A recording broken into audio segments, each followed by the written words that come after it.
在日本副班总统赖清德支持行政院长无被副署，即晚呢南北两党联合提案单协赖总统。观光署今年目标是1000万人次的国际旅客来台湾，最后改做900万人次。到12月中，国际旅客来台都超过800万人次。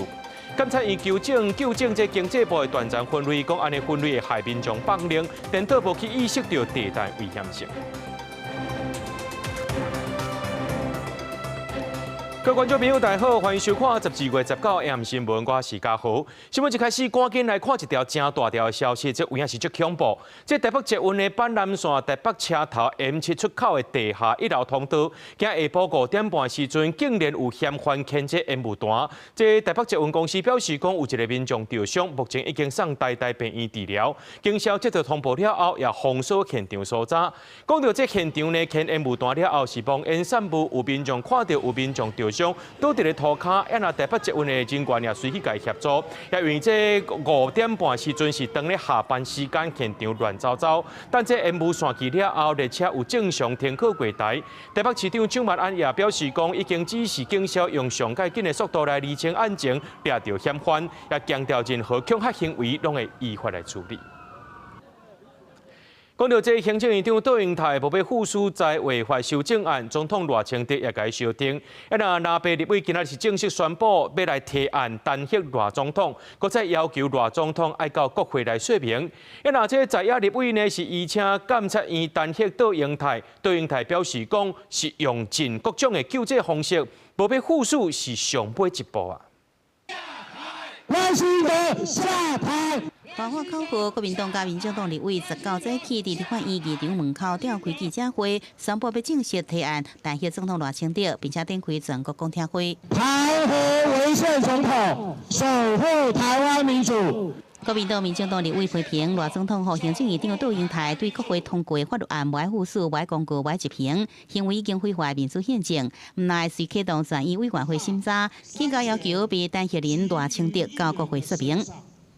总统可以借由不公布法律，使得国会3读通过的法律形同具文，我们的民主宪政即此崩坏。赖清德已经称帝，赖清德已经完全不在乎全国的民意，国会已经没有办法来监督这个总统。这个怪兽的总统，根据总统单协案流程，还有立法院全体立委1/2提议，2/3决议通过，结果送到宪法法庭审理。也若参与评议的大法官袂使伫10人以下，那大法官现有总额2/3同意，而且同意人数袂用伫9人以下，单协案的成立，被单协人面临改制。在野党所采取的这2项大动作，其实恰恰好足以证明，在宪法上，立法院是有手段。可以对行政院长和总统进行制衡的，这没有所谓行政滥权这件事。另外，伫国民党甲民进党立委合作之下，立法院司法委员会18通过加杜英泰而且监察院单协。不过，杜英泰19回击，使用尽各种救济方式，才不会附属在违法。唯有暂时让它没有办法生效，所以不予附属，是现在穷尽各种救济方式当中。不得不的作为，最终目的是希望能够回归到宪政秩序、理性讨论的。杜英泰讲，希望回归宪政特殊理性讨论，找到适合的解决方案。即阵在野要单协赖清德甲杜英泰，调也经揢伫遐局面，恐惊意愿难解。记者综合报道。南北两党讲要单协总统赖清德，不过这是有困难度的。伫咧台湾的宪政历史上，只有1950年代李宗仁以副总统的身份代理总统职务，不过拢留伫咧美国无回来。1954年，互监察院单协国民大会通过罢免，这是唯一成功的案例。那前总统陈水扁任内呢，也互提出4届罢免拢是无成功。有学者分析讲，这罢免单协总统案件标准是真悬，是为着要稳定宪政。而且无希望摕来乱用。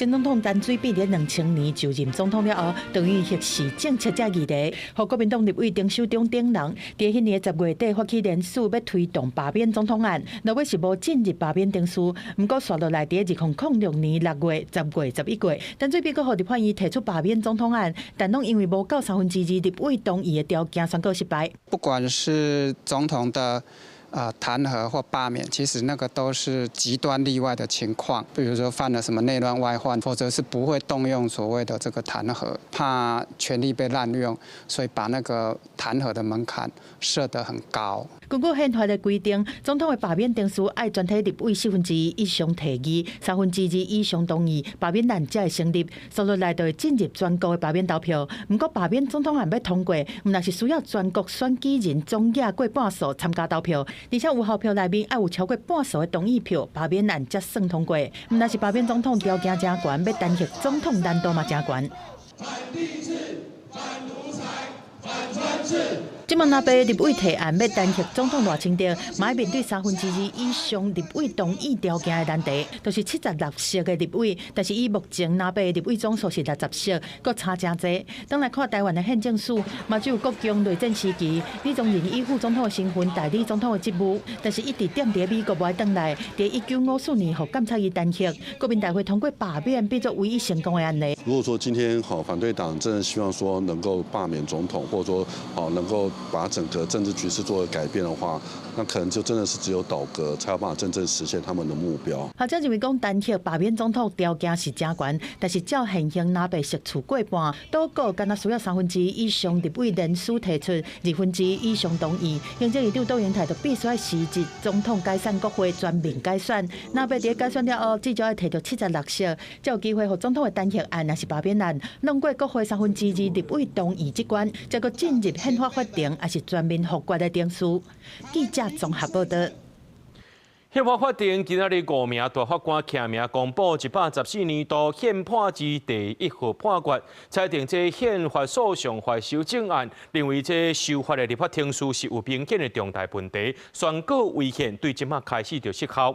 不过，其他3名大法官是提出无同款的意见书，讲宪法法庭无依照着法定人数来组成，一开始就无具备审判权，做出来判决就无法律效力啊。停超过48天，宪法法庭19下晡头一摆复活，做出114年宪判例第1号，对国民党甲民众党2004年底斗阵来修正宪法诉讼法，因为该修法内底关于大法官开会加判决人数的标准定甲相关，相关条文立法程序明显重大缺失，违背中华民国宪法、正当立法程序，而且违反权力分立原则，当触犯宪法，即日起失效。有鉴于缺额大法官的继任人选何时产生是难以预期，在这个极端例外而且不得已的情况，将拒绝评议的3位大法官由现有总额中扣除。这个判决是5名大法官署名公布的，另外3名大法官蔡宗珍、杨惠钦加朱富美，虽发出公开的法律意见书，无同意这个判决。意见书强调，修正生效的宪诉法明文规定，宪法法庭这项判决必须大法官至少10人，因为这阵在任的大法官只有8个人，依法无从成立宪法法庭。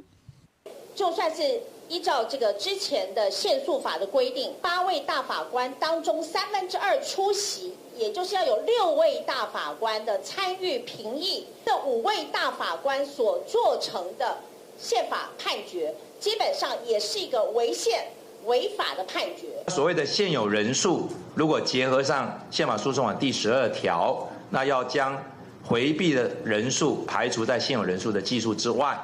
所以呢，现有人数8名，回避3名，所以现有人数的总额为5名。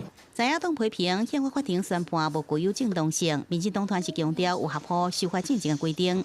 违宪的宣告会变得非常的宽，就今天来讲是比较不想看到的，因为你司法没有民主性。你今天如果宣告违宪，然后立法院重新在宪法诉讼法再修有关人数的限制，我现在的宪法法庭一样可以把你否定掉。学者讲，依照宪法法治国原则，任何国家机关行使权力，拢必须符合法定组织甲权限，司法权更加袂使例外。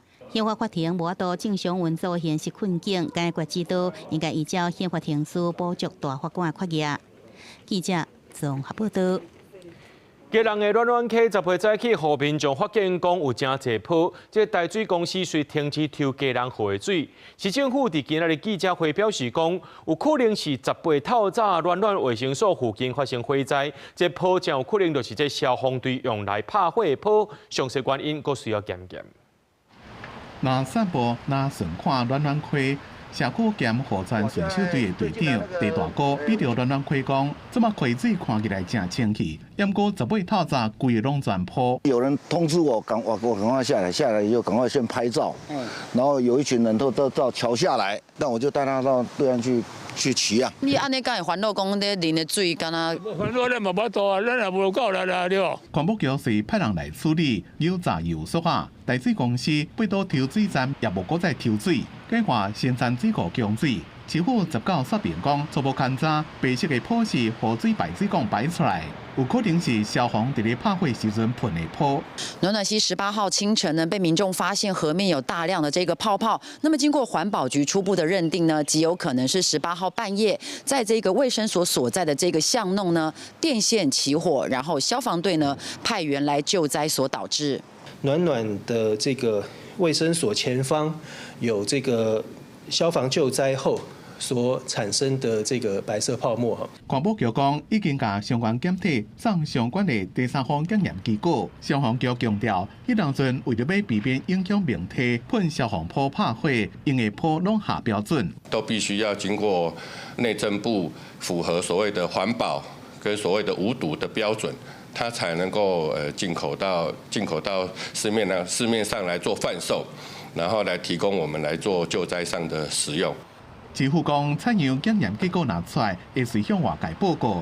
那真正是消防泡，会请示环境部，是不是救灾也会发？因若对有民众讲5年前也有白色的泡，环保局讲，因为时间已经过真久啊，也会调查。记者综合报道。台南警方伫新市一个大排水沟找到婴儿尸体。根据了解，这婴儿爸母呢无带囡仔去注意风声，也无固定的所在停好带。社政单位已经有家己的管，接过交予警政单位去倒找。想未到昨暗找到的时阵，婴儿已经死亡，目前检方也介入调查。登去事故现场，新市某一个大牌，才当是警方找到查甫红婴仔尸体所在。但警方调查，这个查甫红婴仔出事了后，无依照规定注意表，加上爸母无固定的住所，社政单位真侪该找无人。今年10月，互人列管，交予警政单位去倒找，到18暗时，总算找到囡仔的爸母，不过已经无看到红婴仔。就2、3层都是在抱着，意思就是他们俩见识过，看不出来了，已经都黑黑的了。对，放很久了，应该是2、3个月，在桥下2、3个月。后续的部分，家访中心持续与警方密切合作，然后指派儿保社工协助配合收集相关施证，并依法提起独立告诉，确保儿少权益。经过了解，这个囡仔的爸母经济上较弱势，拄开始无法度甲红婴仔好好照顾，后社政单位列出是脆弱家庭案件，由社福中心社工追踪关怀，嘛提供饲囡仔指导，初期状况算稳定，后来因搬出失联，社会局主动请警政单位去调查，一直到最近才有美感。后续如果父母已有违反儿权法第49条情事，社会局会依102条进行裁处。另社福中心还是会协助相关的丧葬家庭需求的服务。本案已经报请台南地方检察署全力侦办。拄开始这个爸母无要讲红婴仔伫倒位，后来成立因囝已经过身，到底是疏忽照顾，也是牵涉到其他原因才死亡，就爱搁等相关单位调查。台南地检署已经指定检察官指挥侦办，后续会以检方验尸结果启动相关保护甲处理机制。记者苏台南采访报道。花莲马太安溪帮山潭做大水，到达2个外过啊，还有5个人失去联络，到达找无到。其中有一个呢，一对是姓林的老翁某，同款是找无到。因为死者呢是有继续伫咧找，先开始呢是有找到因老爸牌啊，背手有挖到一块骨头，落被送去化验，也讲这毋是人类骨头。怪兽每回甲土卡起来时阵，失联姓林的老翁仔某因的后生拢伫边仔看。伊甚至是逐工拢来现场，希望会当有奇迹。面水沟挖到爸爸常用的出门的那个旅行背包，妈妈的肚子跟爸爸短裤很大，结果反而没有。像这2天我们还是有挖到一些骨头。花莲光复大水灾到即马一共5个人失联，其中包括这对4年的老阿阿母。家属自10月13开始，伫咧因兜附近的菜园坳，10个有找到衫甲牌啊，一共一个长15公分、宽5公分的骨头。随通报警消加监视单位，为求慎重哦，本分局立即报请花莲地方检察署检察官指挥相验哦。经于12月18日完成相验哦，确认该骨骸为非人类的骨骸，已排除刑事的案件。本来就是找到爸母，不过要监视不是人的骨头，家属真失望。我们希望花莲县政府继续帮我们找母亲，甚至找其他罹难者。这个过程中，还有就是他们给我们的挖土机太小了。这个地方那么深，家属希望官府会当改派大型机具来挖，即马挖的工作是消防局1个月1片，到现在一个5位失踪者也未找到，家属是拢无放弃希望。记者综合报道。有一名中英航空的空服人员上班了后，煞回来到台湾，无爽快带院，就被不幸过往。劳动部已经认定讲，这中英航空有过失，对死亡高达2个月啊！这汤市劳动局也讲，这抚恤金因为这行政作业高达也被发出去。死者的家属今仔日也讲，这中英航空讲要甲因全力协助，毋过拢是黑白讲的，拢讲白贼，干那叫因讲写批来甲因讲会当安怎来申请双重补助，要求中英呢就要派高层来下面参详，另外也要互工会参与这场霸凌调查。我要在此向孙小姐的家属以及社会大众表达我们最深的歉意。10月17日，中英航空以及主管开记者会行礼会失礼，宣布讲会全力帮助家属，佮讲一定会做甲家属谅解。即马家属孙爸爸旧名发出公开声明，向中英来发话。伊讲我的查某囝走啊，恁阁会当继续讲白贼，但是伊无法度替家己来发声。伊讲查某囝因为制度的缺失和工课场的霸凌，一个人都安尼无去啊。敢无值得高层开一点仔时间，讲会全力协助，敢若寄批来讲会当申请双重补助，这毋是做人的义理，要求公司爱互工会参加调查，派高层来出来讲。家属就是告诉我们说，这2个月以来，公司完全没有派任何高层到他们家里去慰问。这种事情不要用什么电话或 email 来解决，这真的是非常没有诚意的做法。中英航空回应讲，细顺的空服员数落来相关抚慰的部分，公司已经完成抚慰金的审核作业，而且正式函送家属。对家属其他的诉求，要等相关主管机关进一步进行做工课相关病的专业评估，会安排拜访家属，表达关怀，而且了解需求。另外，工课场霸凌的调查即嘛在进行。汤市劳动局讲，经过调查，中英航空是伫11月20日启动技术职务不法侵害事件调查定数。为确保程序公正，本处已要求应于2个月内完成调查，呼吁调查过程应依指引规范，已有劳工代表参与。后续如发现该公司有未依劳动部所定指引程序办理时，将依法处理。汤市劳动局嘛打电话给中英航空，确认抚慰金是因为行政作业确实是还未给付。劳动局要求中英航空公司应该主动积极和家属来联络，办理相关给付的部分。记者综合报道。国内旅游比价平台针对民众做国内旅游调查，发现讲大家上爱去的县市呢，第1名是花莲台东，接过来是宜兰和台南。调查也发现讲，这旅客上期待改善的项目，包含着大房的介绍和透明度，还有风景区的交通便利性等等。也来讲到观光署呢，今年的目标是1000万人次的国际旅客来台湾，最后是改做900万人次。到12月中上届新的统计。来到台湾的国际旅客都超过800万人次尔。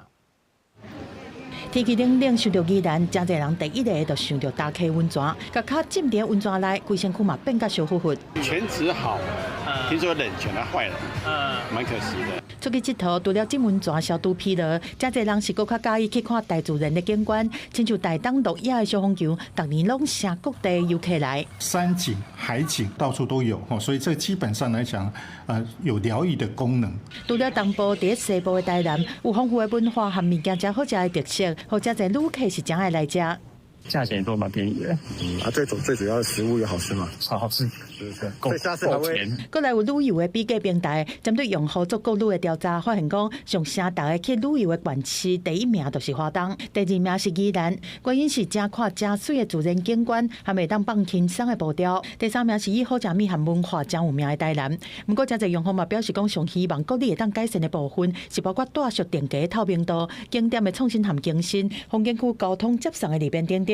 国内旅游大概就只有住宿这一笔支出会是最大的，也因为这样子，消费者他自然就会更关注价格支出是不是很合理、很透明嘛。想要提高国旅的人数，除了国人，交通部观光署之前嘛定出希望今年来台湾的国际旅客会当到1000万人次，后壁是对下卡收到900万人次。不过到12月15号上新统计，来台湾的国际旅客才拄突破800万人次。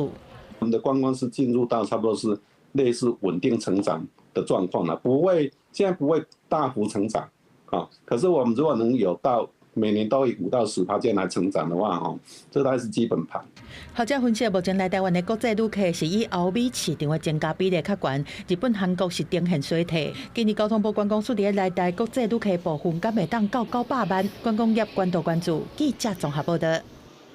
桃园机场航厦接送区传出讲，明年1月开始就要科技执法，规定袂当停超过3分钟，若无就会开罚单。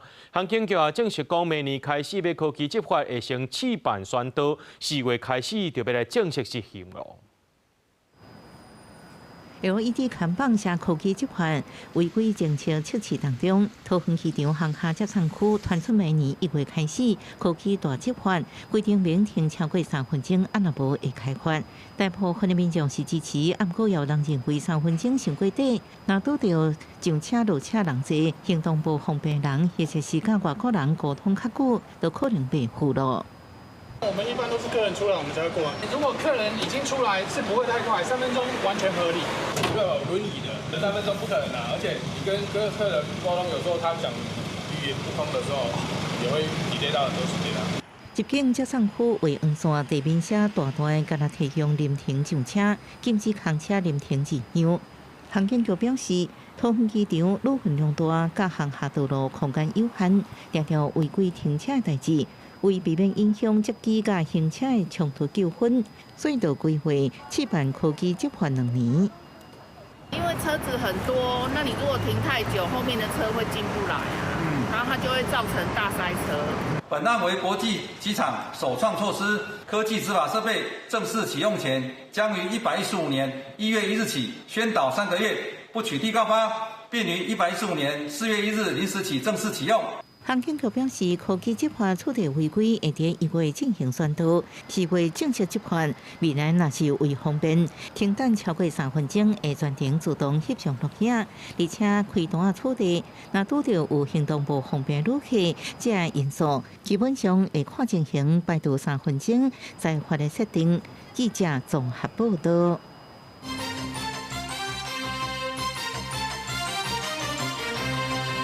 英国经济部有公告台湾活动断层分布图，甲这断层分做第一类甲第二类。不过监察院是认为讲，就算是第2类的断层，也造成真严重的灾害，就对经济部提出纠正。经济部的地控中心表示讲，已经有修正，袂过再去区分，也强调讲未来家列做呢是搁再可能搁再活动的断层。地动南来，天地拢伫摇。台湾伫板块甲界所在有正侪断层，北中南各地拢捌发生地动灾情。监察院指出，经过约顺确定断层分类，甲地动渐细无关系，风险拢同款。随上1999年引起921地动的车浪坡断层，嘛当年列做第2类活动断层。这种分类造成灾防单位对第2类活动断层无哩注重，包括内政部2届修正发布的新版的内政规范，敢考虑第1类活动断层的近断层效应。即嘛，这种的分类去予监察院纠正，是源头误导风灾。1万年以来的，那时候就把这种再把它分成第1类，这个只是定年资料上面的完整性，但是这样可能会被人家误解。只要是活动断层，我们都应该纳进去防灾的考量啊。经济部表示，2025年以前的版本是甲动产分做第一类、第二类。随上经济部伫2025年10月修正推出新版本，即马拍开经济部地方中心的网站，会当看到修正了后的成果。36条动产无分涉水、无分电极拢列出来。专家嘛建议，考虑建筑安全，应该顶开半点。在那个第二类断层它动的话，它的实际发生的地震力会超过我们原设计的水准。站在专业的立场，我们觉得应该是做一个全面性的盘点。针对法规，内政部表示，设计规范已经登记修正。经济部嘛讲，早伫2022年透过公函、官网甲新闻稿加强说明，明确指出分类并无定有是地动暂时，也是危险度的关键，补救演过的人八。公司新闻采访报道。处理移交废弃物的汉基公司，因为违规真侪，甲伊登记予台中、台里地区的民众，也个环保团体抗议。业者本地呢是向这台中市环保局申请加急废弃物处理许可证延长，不过环保局伫今仔日甲伊的申请驳回。环保团体表示讲，这是刑护当地证据。一来业者表示讲，除了因的员工会无透露以外，医疗废弃物也无所在通去。台中代理经营处理医疗废弃物的汉基公司许可证伫2005年底要到期啊。台中市环保局经过审议了后，最终决议驳回申请，加无动议地言。为经查该公司于许可期间内仍发生多起违反环保法令之情事，针对会议所提各项审查意见，该公司经限期补正后仍未能完成补正。汉基公司伫台里旧工业区内底已经经营20多年啊，也过宣传讲，厂区的4公里1公里内有真侪学校甲主题区，那侪摆违反空污法甲废氢法，而且连续3年超收，严重影响当地生活。这摆店员申请互驳回，总算幸好当地健康环境甲空气。1年2次的检测，那如果没有检测的情况下，其他月份会不会有超标？这是大家最担心的。在这个节骨眼，你给它剁掉啊！大台中市在2000多间诊所我来服务的。假设我若甲断掉，讲你莫过来了，你莫入来。大台中市的诊所又跟惠州猪瘟又是一样一个灾难。业者不管讲公司设置一切合法，证据是向要求离开，除了员工的生活，2000多间合作诊所的废弃的医材处理拢会出问题。会甲律师来建议，是不是要提出诉愿，先来拍算甲这厂区刷到恶劣。政权评已经通过啊，会加强空气污染防治处罚。不过已经引起刷到新的地址，当地怀疑无信任。哎，绑尾歪起来，阮客尾，什么阮客尾都咧已经，他之前就有开一家在这里了啦。这环保局必须要去严格把关，因为它毕竟已经通过环评了。然后现在你再去盖新的焚化炉，好，那势必要符合新的法规，而且新的炉也会，照理说它的污染防治设备会比较好。柯心欣执行长讲，甲一般废弃物气化无同，医疗废弃物敢若用烧来处理。虽然新的地址对环境的冲击相对较细，不过环保局也是要加强监控，也有医材的源头来减量，照活动来减少这个污染。记者综合报道。环境部统计，全台湾有24万栋建筑物有使用这塑料倒帮，高雄就比93万栋排全国第2位。也因为这塑料倒帮的纤维呢，若准互人输入去呢，会造成排害。若准要清掉呢，就要甲这环保局来申请清温。不过议员认为讲这清的速度伤过慢咯，市政府就表示讲，受到这3道离风台影响，清温的量有变较济，有甲中央争取补助，希望会当赶紧清掉。箱站包装内面的塑料袋建材，外站改用太空包玻璃，后尾由高雄市环保局人员请客由清运厂商制造，清运人员一天上少爱清10个点。真侪民代接到电情，塑料袋清运等上久啊。经过环境部统计，全高雄大约有3万栋塑料袋的建物，栋数敢若比台南较少，排全台湾第2名。因嘛发现，若以高雄平均一档清理750栋来算，去年全市总量大约5万多栋，算来爱超过70档才清得完。议会在审议这个市政府送进来这个电补案的时候，那这笔预算其实只能处理部分的量能而已。那整个高雄市有数万户有这样子废弃石棉瓦要去清运的这个问题。市府回应，塑料袋是早期建材，高雄推动塑料袋建材废弃物清除处理补助计划，今年是第2档，清未完是因为3道离风台造成。加市低的也是迄迄较有利用啊，其他无利用迄啦。自动要拆的哦，伫比如讲政府有想讲要甲拆安尼啦，啊无吼，伊就放伫遐都也无啥咧用着啊。因去年3坨台风过境，有大量使用石棉瓦用户屋顶受损，短期间涌入大量民众申请案件，因经费不足，造成受理案件清除期程稍有落后。到114年3月为止，高雄已经完成565件水利道废弃物清运。不过原本核定的补助已经用完啊，加上全部的轻度预算加中央补助金额，真差有几千万，将会当年变预算向中央追加补助经费。公视新闻采访报道。内政部要进行鱼病改革，希望减少建商利用鱼病来灌水，让公设比登到合理的范围。不过专家发现讲呢，若准建商呢，甲车道列入去，每一户的公设赔金额就会当变较济。不过日本的房地产呢，已经实行食病制，虽然有公设，不过这房屋登记呢，敢若计算室内病数，公设的部分无登记。咱若讲到咱台湾爱安怎调整，煞变做是一个大挑战。即马真侪新建案伫咧起，而且大部分拢有管真侪虚平公设，而且公设比拢真悬，甲规个厝价拢有关起来。毋过安尼敢有合理？即马要推出的虚平改革，一个是修正公有大楼管理条例，以后停车位将有独立的权证。若是无买车位的大户，就毋免搁再负担车道面积的公设。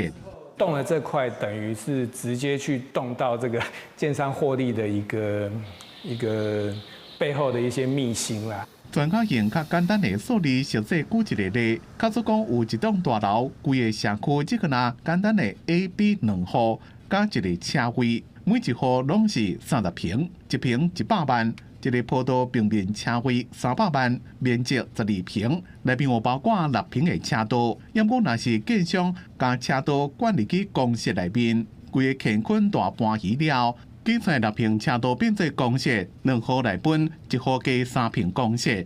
若那车位本来12平变做6平，要果车位计销无变，销售金额6900万，建商加赚600万。他没有花额外的任何费用，总销直接就多赚了600万。嘿，お願いします。咱实际电线伫咧日本的房产专家，像日本早就实施实平制，虽然有公设，但过厝登记的时阵，只个拿算室内平数，公设的部分拢无登记，所以并无公设比。因若亲像5路休闲的即寡公共设施，成1点钟1点钟算，或者是包场的车甲奥多麦停车场，也是使用者付费的业租概念。所有收入拢算管委会。建筑基准法的这个法规里面也有规定，这个其实就是台湾可以来去在修法上面，我觉得是可以去作为借鉴的地方。虚平改革和本来资讯无透明的销售模式，会当小可有改善。虽然无法度是完全拢做到位，不过已经向房价透明化行出重要的一步。记者综合报道。中山大学研究发现，讲较唔惊高温的六角旋蛾，伊的结构正适合这细胞夹起伫顶头。伊的骨架呢接近人体的这海绵骨，会当互骨细胞夹伫顶头稳定成长，变做是家己的骨架。而且这六角旋蛾会当人工培育，免用到海洋资源。这研究成果也刊伫咧国际期刊顶头。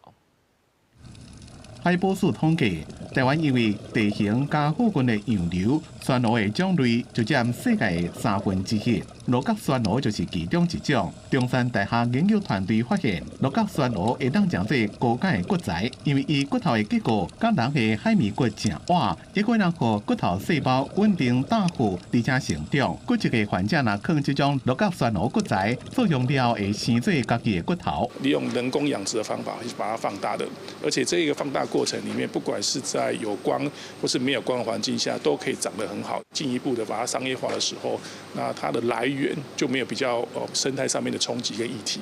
一般人工骨材拢是用人甲牛这寡动物的骨头，过来就是已经商业化的旋螺骨材产品。六角旋螺会让人工饲，唔免阁对海洋提资源，效果也比其他的旋螺骨材产品更加会当甲人体骨头细胞结合，因也研发出成本较低高温消毒法。放入去人体时阵，较袂有免疫反应。里面会有动物的有机物质，那我们就是用高温的部分去去除这一部分有机物，然后让我们的免疫反应比较没有那么剧烈。研究团队内面有30年临床经验的骨科医生，伊讲，如果酸螺骨材会让降低用哺乳动物骨材甲人体出现共种传染病的风险。灭菌做得好，商业化行为我觉得是可以推展，因为它是取之不尽，而且是海洋出来的没什么大的传染疾病的考虑。全世界气候暖化等原因，酸螺大量减少甲白化。团队因为保育直嚟研究酸螺，因古也找到含有生态学的重要突破，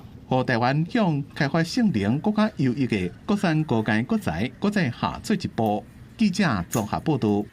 人间杂志伫咧1985年创刊，1989年停刊，短短4年陪伴台湾对戒严行对戒严的过程。这北苏美术馆特别找到迄当时的摄影记者，甲伊所翕到相片展出来，互观众看，看讲这80年代台湾人的生活。这个关晓莹先生今年76岁，较早是《人间》杂志的摄影记者，当时伊的作品呈现岛族人辛苦的生活，专门替因发声。因为迄阵1982年的时，政府强制伫人物设置迄废料准坑场。虽然《人间》杂志不是一个大众传播，是一个小的杂志，但是呢。这议题，比如讲原住民啦、和农民啦、和工人啦，规个社会伫变动的时阵，很突出的一个状态。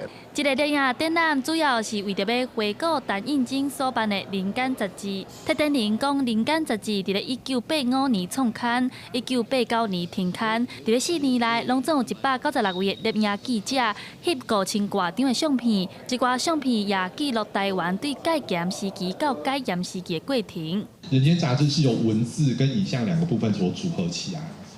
在文字的部分，有那么多的学者，有那么多的论文去研究了。可是为什么在影像里面却没有？所以我们希望可以借由这个展览，把这些摄影师从杂志里面拉出来。特点人这届也特别找到当时12位的摄影记者，把因的作品整理出来，而且透过访问来了解当时的社会状况。这个展览对12月20开始会伫咧北苏美术馆展出，望大家会当伫咧充满 AI 虚拟的社会，重新看见摄影记录落来真实的内容。记者陈阿选、林旭凯台北报道。台湾音乐馆典藏真侪音乐相关的资料，但是拢有音乐人将因的音乐作品馆出来，互台湾的音乐历史愈来愈丰富，唔那互文化会当来传承落去，也互社会大众更较了解到音乐。这个奖杯和唱片是艺人老合作管出来的文物，伊希望将典藏的音乐文物捐予台湾音乐馆。伊讲，这个物件捐出来，就是希望音乐的文化会当一代传予一代，互有兴趣的人或者是专业的人，拢会当摕去参考。对本土的音乐，有兴趣，自囡仔时阵到现在，嘛是过了10年的时间。啊，当然我伫遮所做所唱，迄个传承啊。爱交代又好，所以放在咱迄个戏曲音乐馆是上适合。今年捐音乐文物的人有6位，拢总捐5000多件，包含影像、手稿和出版品等等。文化部表示，今年捐的文物真多元，会当讲是甲台湾的音乐史拢斗起来。今年我们迎来的是包括作曲家的创作，还有学者的田野，还有我们歌手的舞台。都能够同时进入一个公共典藏的一年，这不是典藏品的典藏文物的增加而已，而是能够拼出台湾音乐史中难得一次一个很完整的横切面。文化部和音乐人拢表示讲，希望透过这捐出来的物件来呈现台湾音乐的跨度，唔那敢若是典藏尔，嘛希望有机会将这个文物搁再创作演出，打造出新的生命，推动台湾文化向前行。记者陈心彤、郑俊佑台北报道。来，甲咱的观众朋友插播一个上最新的消息，就是头拄则有讲到这台北捷运台北车头的 B1 通道呢，有人牵这烟雾弹，造成一个民众受伤。想未到，伫咧小隔壁的捷运中山站，又有一个查甫人牵烟雾弹，甚至呢，伊身躯顶有扎一支长刀攻击4、5个过路人，甚至呢，也佫冲入去成品的南西店。台北市长蒋万安头拄则有举行记者会，咱来听上最新的说明。那对于嫌犯，第一时间也很清楚，严惩不贷，全力缉凶。所以警察局也即刻调阅相关的监视器画面，掌握嫌犯。那在刚才稍早，在南西。中山站南西城西的成品的地方，那也直接在处置嫌犯。那目前掌握嫌犯极有可能后来畏罪跳楼。台北市长蒋万安表示，讲这个查甫人已经是因为有可能是惊去互治罪来跳楼了。那台北市的消防局表示，讲中山站随机乱杀人的案件，有7个民众受伤，3个人无意识、无喘气，4个人受伤，现场已经无血啊，也无烟路。行政院长杜英泰随到这台北车头了解案情，也证实讲这2件案件拢是同一个人犯的。目前这杜英泰也下令讲，全国的车头捷运航空站要保持警戒。而且呢，下令叫这警政署要赶紧抓到相关的嫌犯。罗战争要4年了，这乌克兰唔那战争无顺利，预估明年4月也会碰到财务困境。为了要解决这乌克兰1350亿欧元的问题，欧盟领导人今仔日伫咧比利时达成提供乌克兰900亿欧元无利息贷款的共识。也那这礼拜呢，美国和罗西亚的高级谈判代表会伫咧美国佛州会谈，针对总统川提出的终战和平协议进行协商。Either money today or blood tomorrow. And I am not talking about Ukraine only, I am talking about Europe. And this is our decision to make, and only ours. 欧盟重量级的人物到场，伫比利时布鲁塞尔欧盟总部举行的这场峰会，各国领导人总算为乌克兰的财政缺口提出解决的方法。未来2年会提供900亿欧元，差不多3.3兆亿台币免利息贷款给乌克兰。Das Finanzpaket für die Ukraine steht. Es umfasst, wie ich es gefordert habe, einen zinslosen Kredit über 90 Milliarden Euro. Die Ukraine wird diesen Kredit nur zurückzahlen müssen, wenn sie von Russland entschädigt wird. 这条钱是动用欧盟预算的财政缓冲，就敢若是对乌克兰的无偿援助，因为欧盟同意只有莫斯科伫咧战后付赔偿金予支付，乌克兰才爱还钱。Якщо не надійде цей транш, України буде зменшено в рази виробництво дронів. 那是乌克兰、德国甲欧盟大部分的国家拢希望会当动用罗西亚的2100亿欧元冻结资产来援助乌克兰。因过因为其中有1850亿欧元是放伫咧比利时的欧洲清算银行，比利时惊讲，若动这条钱，欧洲的公民甲企业会互罗西亚保护，随时反对。同款反对也有匈牙利。The whole idea is a stupid one, to take away the money of somebody. There are two countries which are in war, yeah? It's not European Union, Russia and Ukraine. 乌克兰的财政得到帮助，会更较有气力继续对战罗西亚。不过，川普主导的和平方案也正伫咧努力。一礼拜六，罗双方代表会先后加美国的高级代表，伫美国针对罗和平计划进行会谈，欧洲也会派人参加。Well, they're getting close to something, but I hope Ukraine moves quickly. 伫乌东战场炮声也是拢无停。顶礼拜，罗西亚讲已经摕到战略要地普克罗夫斯克，离这东北边50公里的康斯坦丁诺夫卡，是继续向北边2个大城推进的重要战略地点。当地民众讲，老人囡仔拢真惊，因为即马实在唔知影要走倒位去较好。公司新闻王如梅编写。中国的短影音平台 TikTok 为着要继续伫咧美国生存落去，决定要甲超过8成的美国资产赔予甲股份顶投资者，按上明年1月完成交易。偏颇资讯甲路头顶外媒19报道 ，TikTok 执行长周受主18摆时，伫互员工的备忘录证实，母公司字节跳动已经和美国以及全球投资者签署约束性协议，要为 TikTok 美国业务80%外的资产，通符合美国法律要求，避免伫明年1月面临禁令。根据协议，新的实体叫 TikTok USDS 有限责任合资公司，美国科技界的甲骨文私募股份公司银河，甲阿布达比主权财富基金 MGX 会持有15%的股份，和这间美国合资企业持有50%的股份。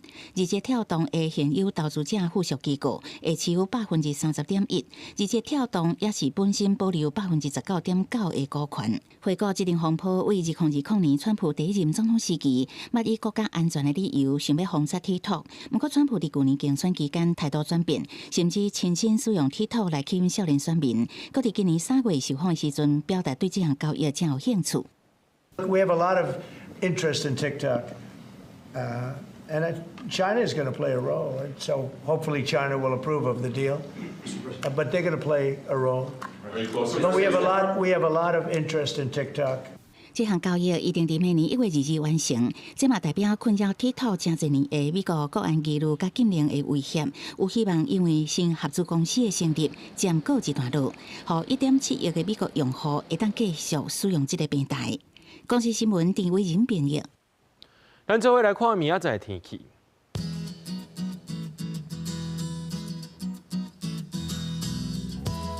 基隆台北桃园新竹对18度到24度，苗栗台中彰化南投云林对17度到24度，嘉义台南高雄屏东对17度到26度，宜兰花莲台东对18度到24度。平湖金门马祖对15度到22度。新闻最后，感谢各位观众朋友收看今日新闻，我是嘉豪，咱再会。